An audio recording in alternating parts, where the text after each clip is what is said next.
Siphinde sinibingelele kwiKhaya TV2. Wena-ke oqalayo ukungena kuleli khasi, siyacela ukuba ucofe ibhathini usubscribe kule chaneli khona izohlezi ikulethela iy'ndaba njengoba zinjalo. Hhayi-ke kwakusindwe ngobethole-ke emcimbini kaMavundla benoMashudu.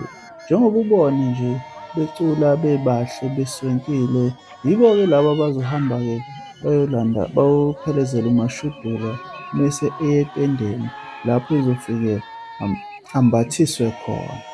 Wena-ke ongalitholanga ithuba lokuthi ubuke lo mcimbi noma ungalitholanga ithuba lokuthi uye nawe asikushiya ngaphandle ngoba iKhaya TV2 ikuhlanganisele le video, yathatha laphaya nalaphaya lapho izohlanganisa uzokubona khona, izokudwebela nje isithombe ukuthi kwakwenzakalani.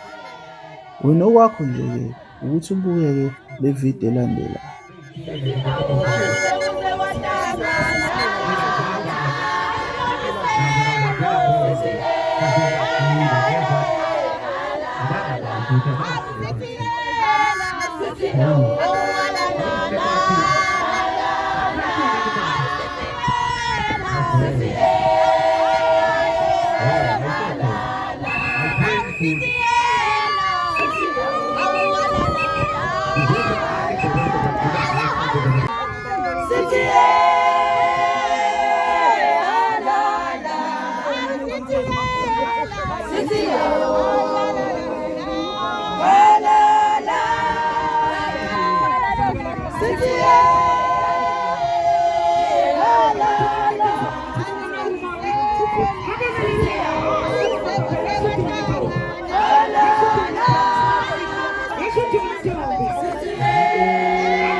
Kade ne-live streaming.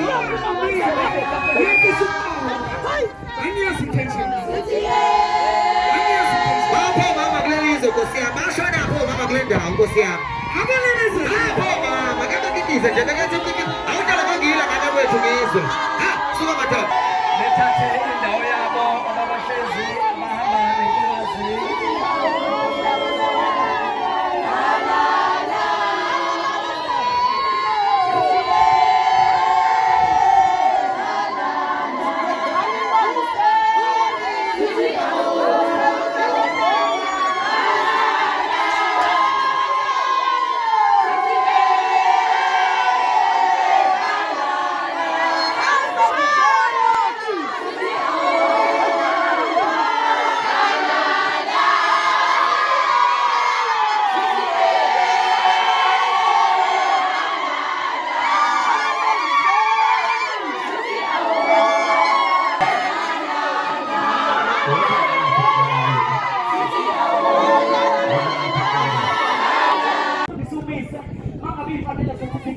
Konke kade ngizwe ukuthi ngingazifaka emhlabeni.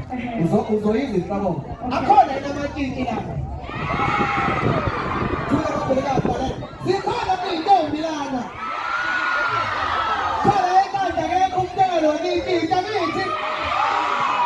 Khona ngeke uthu yithi ngithi. Khona intombi.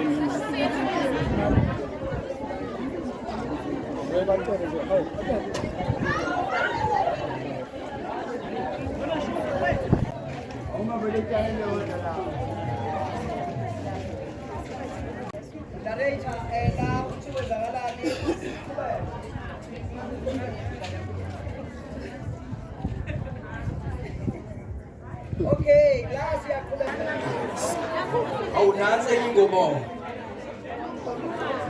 nanse ingubo sizosho kanjena ke kane zakwethu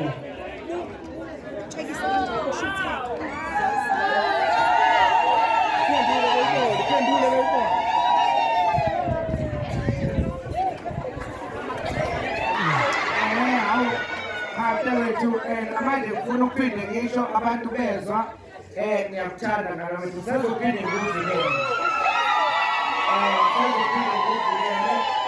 sibonge futhi nabo bonke laba abakwenza bengene ebebelokubekuyala nje uMamthembu Nkosi yami bekutshela ukuthi cha mntanethu uma isiqinisa iganda kanjena-ke indoda wena-ke phuma ngapha uphume ngapha babhala ama-essay makuthiwa ngiyaphosta bonke bazoxolisa nengingabazi ngaze ngagcina ngixolela igushi-ke sengivala ayikho igushi ikavela futhi nayo ayikho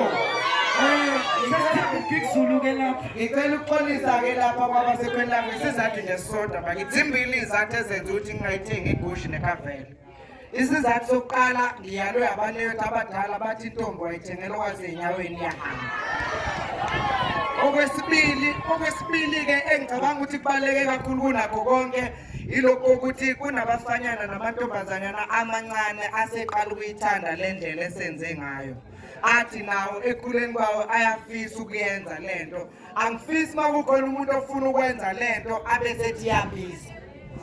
Angifuni kube khona umuntu ozothi hayi ngabe ngiyayenza kodwa mina ngifana noMavunda. Angifuni kube khona umuntu ozothi mayiqoma kuthiwa akaqomanga ngoba igushi ibingane ibingekho.